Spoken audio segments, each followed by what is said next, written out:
Hello my friends and welcome back. Thank you very much for being with me again today.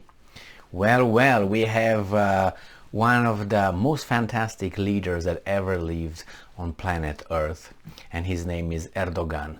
Why do I say that? The president of Turkey. Why do I say that? It's because he was the broker of a grain release for the rest of the world. So he was able to put together all these meetings between the Russians, the Ukrainians, the United Nations, and the overseer, Mr. Erdogan, the boss. So they being the Ukrainians and the Russians, signed the grain release agreement. And this is from a Telegraph from today, 22nd of July 2022. Russia and Ukraine sign grains export deal. Russia and Ukraine have signed a major exports deal to resume exports of some 20 million tons of grain through the Black Sea. Turkey and the UN brokered. No, it was just Erdogan and Turkey. It was not UN. UN was just over there to, carry the papers and the briefcases. Turkey and UN brokered the agreement in Istanbul after Russia's blockade of Ukraine's ports sent global food prices soaring. Well, who mines the ports? The Russians or the Ukrainians? Oh, so it's not only they blocked it, but the other guys also blocked themselves. Hello. All right. It says here that fierce fighting continues in Ukraine, the world's fifth biggest exporter of wheat, with 3 bodies recovered from, this is another thing, they tell us about what happened with bombardments. They always give you a piece of news, and then they make it, but the Russians are the criminals. Here we go again, we go here. So nevertheless, it was...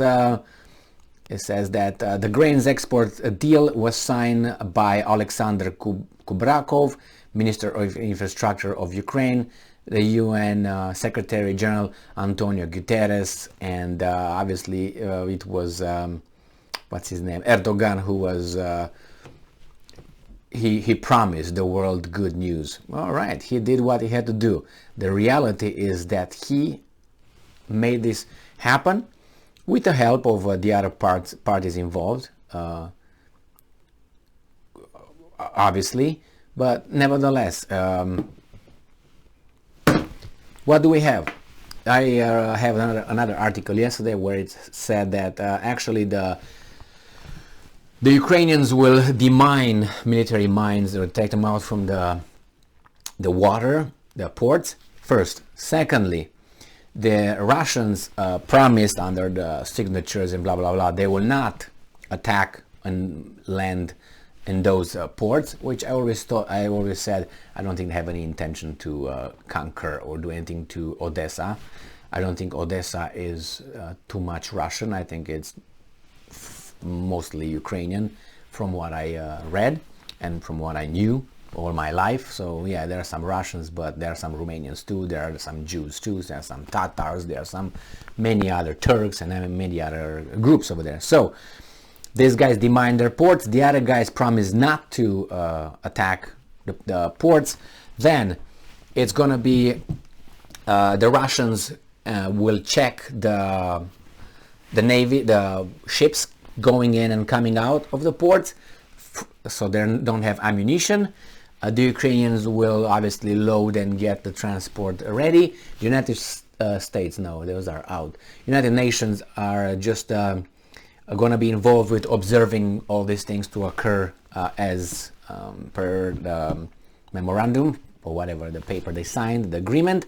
And that's an extra thing that I read yesterday, but these guys don't mention it. I think that's a victory for Russia. They didn't mention it here, but in the article yesterday I posted a video. It had a very bad sound. It was desynchronized, so I took it out. There were 2 of them bad. One of my friends, my subscribers, he mentioned that to me. I was like, oh my god, what the hell happened again? So nevertheless, the other thing is the Russians said we will agree with unblocking and with this corridor of grains that could be shipped in and out from Ukraine, unless you guys, the other side, agree to allow us to go and sell our grain, export our grain. If not, there's no deal. So the fact that this happened yesterday, they said that that was agreed upon. Now, I don't know, I didn't read the document to see the document, what says, yes, stipulated over there, yes, the Russians can do that, and there's no sanctions on that. Now, the word sanction is not written over there. There were some other articles before this where the Russians said these guys who impose sanctions on Russia, they have to lift the sanctions on our grain exports. If that's not done, we do not agree with to sign this this deal and paper and whatever. So yesterday they said they agreed, so this is good. Now the world is saved by Tayyip Erdogan, the president of Turkey. Yes, he was the one who actually was. I mean, he's in, and that's another thing. They're gonna set up some offices of control in Turkey, where it's gonna be United Nations, Russians, and Ukrainians, and obviously the semi-god Turks now. And good for them. Good for them. That's a very good success, very great success actually for Erdogan. And we can look, he's this and that, but he did a good job. He was part of it. And maybe because some other countries were out of it, and they said, okay, do whatever you want over there, because otherwise we're going to look bad, which is those guys with the sanctions. These guys were able to come to an understanding and agree to this, and this is a signature. We'll see how it works in the future, in reality, because you remember the Minsk agreements. Oh, well, yeah, they signed, and then nothing happened for 8 years. They just postponed what we have now in Ukraine. The fact is, Erdogan has now he might dethrone Ataturk, the father of Turkey. He's going to come and elbow him out, like they're both here, and going to be like and out of the frame. So it's going to be just Erdogan. Erdogan will be now not the father of Turkey. He's going to be the god of Turkey, and for good reason. I mean, look at this guy. What he did. He survived a military coup organized by outsiders. He succeeded in getting S-400s from the Russians. He succeeded, as of now, to get F-16s from the Americans.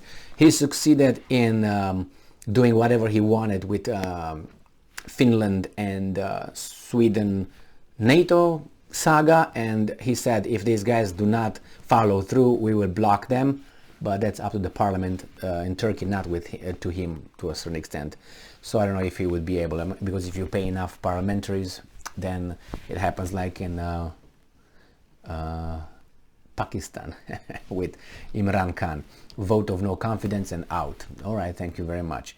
So the same here. If these guys have enough funds to take care of the parliament in Turkey, they will vote for those guys to Finland and Sweden to be part of NATO, bypassing Erdogan. I don't know if the Erdogan has any signature after that, or he can just veto it. I'm not sure about that, but it doesn't matter.